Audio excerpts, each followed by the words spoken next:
everything in order to get $1 million, and now you can only spend $40,000 a year, and that's pretty discouraging. Um, Guys, the first time I'm sharing this article with you, but I'm pretty sure we share the math on that. What are your thoughts?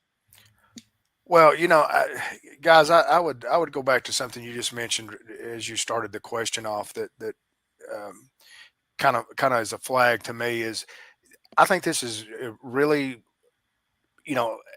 it's really evident that traditional planning, as we know it, is a failure because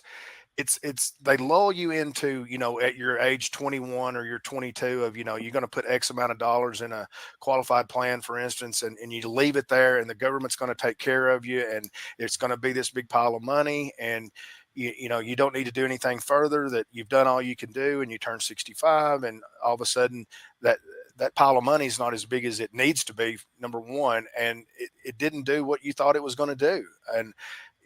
it's just the industry and the institutions out there that want to talk about dollar cost averaging, putting X amount of dollars into a qualified plan, and your company match, and some of those things have argument points, had valid points to them, but for the most part you need to take a sound look at what you're trying to accomplish. And I know that's hard to do and probably impossible when you're 20, as you mentioned, but the older you get before you turn that 60 or 65, take a hard look at what you're wanting to accomplish with that capital, whatever number that is. And so much of the traditional planning is just centered around pushing your money into this product, or this investment, if you will, and whatever it shakes out to be, whatever it averages out to be. I just get really frustrated with the fact that um,